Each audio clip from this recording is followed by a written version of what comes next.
ಎಲ್ಲರಿಗೂ ನಮಸ್ಕಾರ and thank you ಇವತ್ತೆಲ್ಲರೂ ಇಲ್ಲಿ ಗ್ಯಾದರ್ ಆಗಿರೋದಕ್ಕೆ. ನಂದಗೋಕುಲ ಒಂದು ಕಥೆಯಾಗಿ ಹೇಳಬೇಕು ಅಂತಂದ್ರೆ ಎಷ್ಟು ಕತೆ ಹೇಳೋದು ಅಂತ ಒಂದು ಪ್ರಶ್ನೆ ಹುಟ್ಕೊಳ್ಳುತ್ತೆ. ಯಾಕೆಂತಂದ್ರೆ ಇದರಲ್ಲಿ ಎರಡು ಕುಟುಂಬಗಳ ಮಧ್ಯೆ ನಡೆಯುವಂತ ಜಗಳದ ಕಥೆ ಇದೆ. ಒಬ್ಬ ಅಪ್ಪ ತನ್ನ ಮಕ್ಕಳನ್ನ ಹೀರೋ ಮಾಡ್ಬೇಕು ಅಂತ ತಾನು ಮಾಡುವಂತ ಹೋರಾಟದ ಕಥೆ ಇದೆ. ಆ ಕಡೆ ಮಕ್ಕಳು, ಈ ಕಡೆ ಗಂಡ, ಇಬ್ರು ಕೂಡ ಹೇಗೆ ಬ್ಯಾಲೆನ್ಸ್ ಮಾಡೋದು ಅಂತ ಒದ್ದಾಡ್ತಾ ಇರೋ ನಿಮ್ಮೆಲ್ಲರ ಅಮ್ಮಂದ್ರ ಕಥೆ ಇದೆ. ಹಾಗೆ ಅಪ್ಪ ಯಾವತ್ತೂ ತಲೆ ತಗ್ಗಿಸ್ಬಾರ್ದು ಅಂತ ಪ್ರತಿ ಕ್ಷಣ, ಪ್ರತಿ ದಿನ, ಪ್ರತಿ ಗಳಿಗೆ ಹೋರಾಡ್ತಾ ಇರುವಂತ ಮಕ್ಕಳ ಕಥೆ ಇದೆ.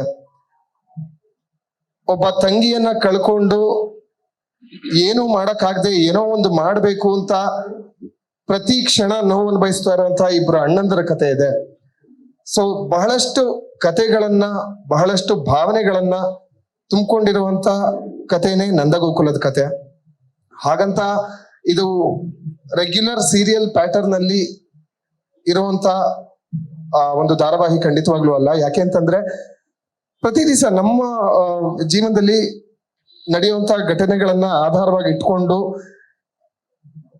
ಒಂದು ಸ್ಕ್ರೀನ್ ಪ್ಲೇ ಅಂದ್ರೆ ಹೇಗೆ ಹೆಣಿಬಹುದು ಹಾಗೆ ಹೆಣ್ಕೊಂಡು ಹೋಗಿದೀವಿ. ಖಂಡಿತವಾಗ್ಲೂ ನಿಮ್ಮೆಲ್ಲರಿಗೂ ಇಷ್ಟ ಆಗತ್ತೆ ಅಂತ ಅಂದ್ಕೊಂಡಿದೀನಿ.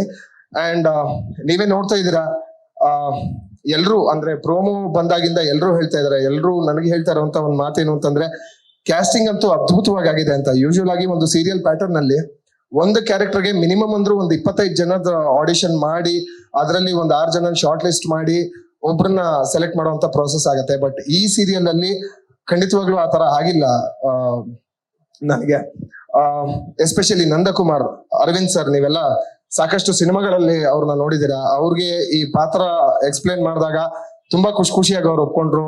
ಅಣ್ಣ thank you so much, I love you. And Girija madam ಅಂತ ಇದ್ದೀನಿ. ಗಿರಿಜಾ ಪಾತ್ರದ ಹೆಸರು, ಅಮೃತ ಮೇಡಮ್ ಅವ್ರು ಮಾಡ್ತಾ ಇದಾರೆ ಅದನ್ನ. ಅಂಡ್ ಒಂದು ಹೇಳ್ಬೇಕು ಅಂತಂದ್ರೆ ಈ ಪಾತ್ರಕ್ಕೆ ಅವ್ರನ್ನ ಬಿಟ್ಟು ಇನ್ನೊಬ್ರು ಸಾಧ್ಯನೇ ಇಲ್ಲ ಅಂತಾನೆ ಅನ್ಕೊಂಡಿದ್ವಿ. ಅಂಡ್ ನೀವ್ ನಂಬಲ್ಲ, ಗಿರಿಜಾ ಅನ್ನೋ ಕ್ಯಾರೆಕ್ಟರ್ ನಾವ್ ಜಾಸ್ತಿ ಜನ ಆಡಿಷನ್ ಮಾಡಿಲ್ಲ ಮೇಡಮ್. ಟು ದಿ ಪಾಯಿಂಟ್, ಇವ್ರು ಬೇಕು ಅಂದ್ರೆ ಇವ್ರು ಬೇಕು ಅಂತ ಹಠ ಹಿಡಿದು and you are in. And thank you. And ಅವರ ಮಕ್ಕಳ ಪಾತ್ರದಲ್ಲಿ ದೊಡ್ಡ ಮಗಳು ಧನ್ಯ ಇದ್ದಾರೆ, ರಕ್ಷಿತಾ ಅವರು. ಇದಕ್ ಮುಂಚೆ ಬೃಂದಾವನ ಅನ್ನುವಂತ ಒಂದು ಸೀರಿಯಲ್ ಅಲ್ಲಿ ಅವ್ರ ಜೊತೆ ವರ್ಕ್ ಮಾಡಿದ್ದೆ. ಅದಾದ್ಮೇಲೆ ಮಾಧವನ ಕ್ಯಾರೆಕ್ಟರ್ಗೆ ಅವ್ರು ಬೇಸಿಕಲಿ ಅವ್ರ ಮುಖದಲ್ಲಿ ಇರುವಂತ ಇನ್ನೋಸೆನ್ಸೇ ಅವ್ರಿಗೆ ಇರುವಂತ ಶಕ್ತಿ. 3 ಜನ ಮಕ್ಕಳು ಅಂದ್ರೆ ದೊಡ್ಡವನ್ಗೆ ಅಪ್ಪನ್ ಕಂಡ್ರೆ ಭಕ್ತಿ, ಎರಡನೇವನ್ಗೆ ಅಪ್ಪನ್ ಕಂಡ್ರೆ ಭಯ, ಮೂರನೇವನ್ಗೆ ಅಪ್ಪನ್ ಕಂಡ್ರೆ ವಿಪರೀತವಾದ ಪ್ರೀತಿ. ಸೊ ಈ ಕ್ಯಾರೆಕ್ಟರೈಸೇಷನ್ಸ್ ನ ಹೊಂದುವಂತ ನಮ್ಗೆ ಒಂದು ಕ್ಯಾರೆಕ್ಟರಿಸ್ಟಿಕ್ಸ್ ಇರುವಂತ ವ್ಯಕ್ತಿ ಬೇಕಾಗಿತ್ತು. ಸೊ ಮಾಧವನ್ನ ಸೆಲೆಕ್ಟ್ ಮಾಡ್ಬೇಕಾದ್ರೆ ನಾನು ಸಿಂಪಲ್ ಆಗಿ ಹೇಳ್ಬಿಡ್ತೀನಿ, ಅವ್ರ ಮುಖದಲ್ಲಿ ಇರುವಂತ ಇನ್ನೋಸೆನ್ಸ್ ಹಾಗೆ ನಂತರನೇ ಅವ್ರದ್ದು ಗಣೇಶನ್ ಕಿವಿ, ಆ ಗಣೇಶನ್ ಕಿವಿನೇ ನನಗ್ ಬೇಕಾಗಿತ್ತು. ಅಂಡ್ ಎರಡನೇದಾಗಿ ಕೇಶವ, ಇವಾಗ ಆಲ್ರೆಡಿ ಸಿನಿಮಾನು ಮಾಡಿದ್ದಾರೆ, ಸಾಕಷ್ಟು ಸೀರಿಯಲ್ಗಳು ಕೂಡ ಮಾಡಿದ್ದಾರೆ. ಅವ್ರಿಗೆ ಈ ಪಾತ್ರ ಹೇಳಿದಾಗ ಇನ್ನೂ ಹೇಗ್ ಮಾಡ್ಬೋದು ಹಾಗೆ ಹೀಗೆ ಅಂತ ಒಂದು ಹೊಸ ಡಿಸೈನ್ ಕೊಟ್ರು ಕ್ಯಾರೆಕ್ಟರ್ಗೆ. Thank you so much bro, love you. And Vallabha, ನಾನು ಹೇಳದ್ನಲ್ಲ ಅಪ್ಪನ್ ಕಂಡ್ರೆ ವಿಪರೀತವಾದ ಪ್ರೀತಿ ಅಂತ. ಸೊ ವಲ್ಲಭ ಅಭಿಷೇಕ್ ದಾಸ್ ಆಲ್ಮೋಸ್ಟ್ ನಾನು ಮತ್ತೆ ಅವನು ಒಂದು 10 ವರ್ಷಗಳಿಂದ ಫ್ರೆಂಡ್ಸು, ಹೋಗೋ ಬಾರ ಫ್ರೆಂಡ್ಸು.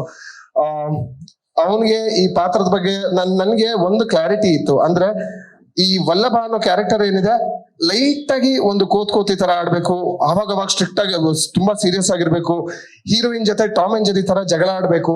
ಸೊ ಇದಿಷ್ಟು ಗುಣಗಳು ಇರುವಂತ ಸಕಲಕಲಾ ವಲ್ಲಭ ಒಬ್ಬ ಬೇಕಿತ್ತು ನನಗೆ. ಸೊ ವಲ್ಲಭ ಕ್ಯಾರೆಕ್ಟರ್ ಅಭಿಷೇಕ್ ದಾಸ್ ಇದಾರೆ. Thank you Abhi, love you. And Sundara character, usual ಆಗಿ ಒಂದು ಕಾಮಿಡಿ ಅಂತ ಬಂದಾಗ ಅವ್ರದೇ ಆದಂತ ಒಂದು ಪೆಕ್ಯುಲರ್ ಬಾಡಿ ಲ್ಯಾಂಗ್ವೇಜ್ ಇರುತ್ತೆ. ಆ ಎಲ್ಲಾ ಬಾಡಿ ಲ್ಯಾಂಗ್ವೇಜ್ ನ ಹೊರತುಪಡಿಸಿ ಅದಕ್ಕಿಂತ ಆ ಒಂದು ಕಾಮಿಡಿ ಇರುವಂತ ಗೆರೆನ ದಾಟಿ ಆಕ್ಟ್ ಮಾಡುವಂತ ವ್ಯಕ್ತಿ ನಮ್ಮ ಗೋವಿಂದ ಗೌಡ ಸರ್. ಅವರು ಕೂಡ ಸಿನಿಮಾದಲ್ಲಿ ತುಂಬಾ ಬಿಸಿ ಇದ್ರು. ಅಂಡ್ ನಾನು ಅಪ್ರೋಚ್ ಮಾಡಿದ ಕೂಡಲೇ ಅವರು ಕೂಡ ಒಪ್ಕೊಂಡು ಈ ಪಾತ್ರ ಮಾಡ್ತಾ ಇದ್ದಾರೆ. ಅಂಡ್ ಕೃಷ್ಣ ಪ್ರಿಯಾ ಭಟ್ ಕೂಡ ಒಂದು ಬ್ಯೂಟಿಫುಲ್ ಕ್ಯಾರೆಕ್ಟರ್ ಅಲ್ಲಿ ಆಕ್ಟ್ ಮಾಡ್ತಾ ಇದ್ದಾರೆ. ನನ್ಗೆ ಒಂದು ಹೊಸ ಫೇಸ್, ಚುರುಕಾಗಿರೋ ಹುಡುಗಿ ಬೇಕಿತ್ತು, ತುಂಬಾ ಸುಳ್ಳು ಹೇಳೋ ಹುಡುಗಿ ಬೇಕಿತ್ತು.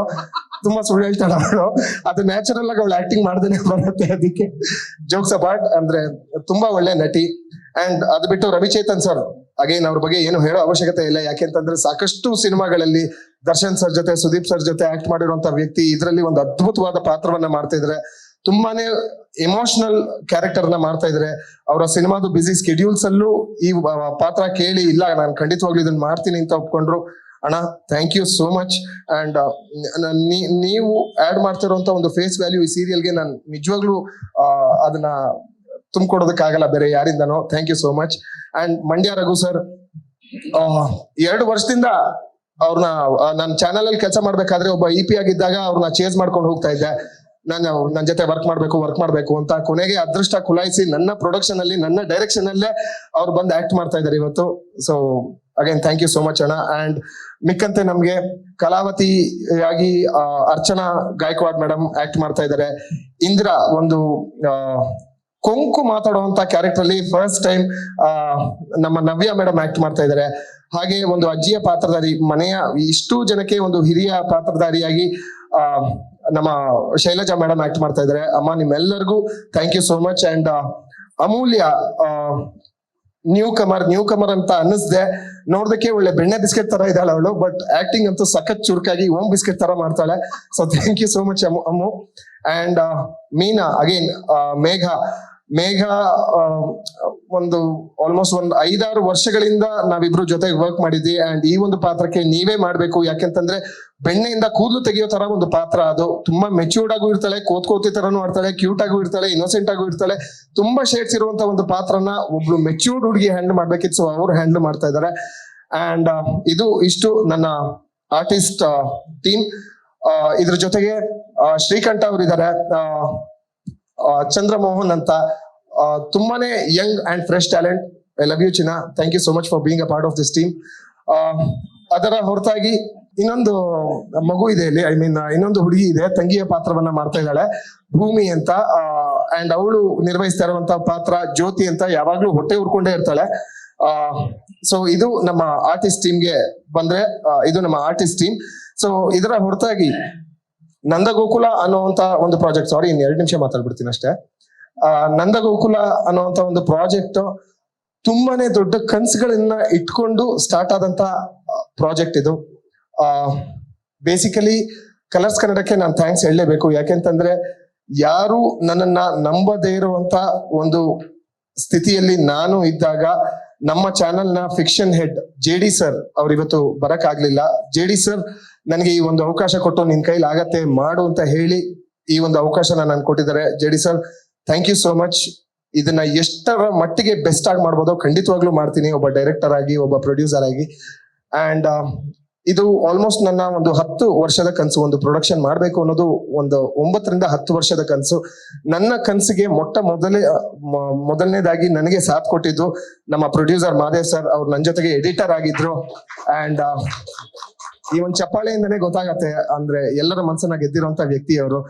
ಬಹಳ ವರ್ಷಗಳಿಂದ ನಾವಿಬ್ರು ಸೇರ್ಕೊಂಡು ಕಂಡಂತ ಕನಸಿಗೆ ಅವ್ರು ಬಂದು ನನಗೆ ಸಾಥ್ ಕೊಟ್ಟಿದ್ದಾರೆ. Thank you so much Madev sir. And ಈ ಒಂದು ಸೀರಿಯಲ್ಗೆ ಅವರೇ ಎಡಿಟರ್, ನನ್ನ ಡೈರೆಕ್ಷನ್ ಆದ್ರೆ ಅವ್ರದ್ದು ಎಡಿಟಿಂಗ್ ಆಗತ್ತೆ. ಖಂಡಿತವಾಗ್ಲೂ ನಮ್ಮಿಬ್ಬರ ಕಾಂಬಿನೇಷನ್ ಅಲ್ಲಿ ಒಂದು ಒಳ್ಳೆ ಔಟ್ಪುಟ್ ನಾವು ಕೊಡ್ತೀವಿ. ಅಂಡ್ ರಾಧಿಕಾ ಶ್ರವಂತ್ ಅವರು ಯಾರು ಅಲ್ಲ, ಬೇರೆ ನನ್ನ ಹೆಂಡ್ತಿನೇ. ಅಂಡ್ ಅವಳು ಕೂಡ ಅಂದ್ರೆ ಎಷ್ಟರ ಮಟ್ಟಿಗೆ ಕಷ್ಟಪಟ್ಟು ಒಂದಷ್ಟು ಸ್ಯಾಕ್ರಿಫೈಸ್ ಮಾಡಿ ಒಂದಷ್ಟು ಕಾಂಪ್ರಮೈಸ್ ಆಗಿ ನನಗ್ ಬಂದು ಹೆಗಲಾಗಿ ನಿಂತಿದ್ದಾಳೆ ಅಂತಂದ್ರೆ ಅದನ್ನ ನಾನು ಎಕ್ಸ್ಪ್ಲೇನ್ ಮಾಡೋಕ್ಕೂ ಆಗಲ್ಲ.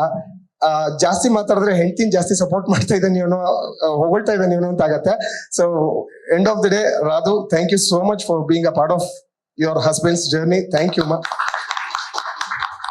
ಅಂಡ್ ನಮ್ಮ ಸೀರಿಯಲ್ ನ ಒಂದು major pillar Sindhu madam. Casual ಆಗಿ ಹಾಗೆ ಮಾತಾಡ್ತಿರ್ಬೇಕಾದ್ರೆ ಅವರು ಕೂಡ ಒಪ್ಕೊಂಡ್ರು ನಾನು ಈ ಸೀರಿಯಲ್ ನಾನ್ ಮಾಡ್ತೀನಿ ಅಂತ. ಅಂಡ್ ಟುಡೇ ಅದು ಹೇಗಾಗಿದೆ ಅಂತಂದ್ರೆ, ಓಪನ್ ಆಗಿ ಹೇಳ್ಬೇಕು ಅಂತಂದ್ರೆ, ಸಿಂಧು ಅಕ್ಕ ಇಲ್ಲ ಅಂತಂದ್ರೆ ಈ ಪ್ರಾಜೆಕ್ಟ್ ಇಲ್ಲ. ಅವರೇ ಈ ಪ್ರಾಜೆಕ್ಟ್ ನ ಉಸಿರು. She is the heart of this project. And Sindhu ಅಕ್ಕ, thanks for the greatest support. ಇವತ್ತು ಬಂದು ಇಷ್ಟರ ಮಟ್ಟಿಗೆ ದೊಡ್ಡದಾಗಿ ಪ್ರೆಸ್ ಮೀಟ್ ಮಾಡಿ ನಾವು ಇಷ್ಟು ಜನರ ಎದುರುಗಡೆ ಕೂತಿದೀವಿ ಅಂತಂದ್ರೆ the major reason behind it is you. So thank you so much ಅಕ್ಕ, ಲವ್ ಯು. ಲೇಟೆಸ್ಟ್ ಹಾಗೂ ಇಂಟ್ರೆಸ್ಟಿಂಗ್ ಸುದ್ದಿಗಳಿಗಾಗಿ ಬಾಸ್ ಟಿವಿ ಕನ್ನಡ ಚಾನೆಲ್ನ ಸಬ್ಸ್ಕ್ರೈಬ್ ಮಾಡಿ, ಹಾಗೆಯೇ ಬೆಲ್ ಐಕಾನ್ ಪ್ರೆಸ್ ಮಾಡಿ. ಇದರ ಜೊತೆಗೆ ಫೇಸ್ಬುಕ್, ಇನ್ಸ್ಟಾಗ್ರಾಮ್, ಎಕ್ಸ್ ನಲ್ಲೂ ಮಿಸ್ ಮಾಡದೆ ಫಾಲೋ ಮಾಡಿ.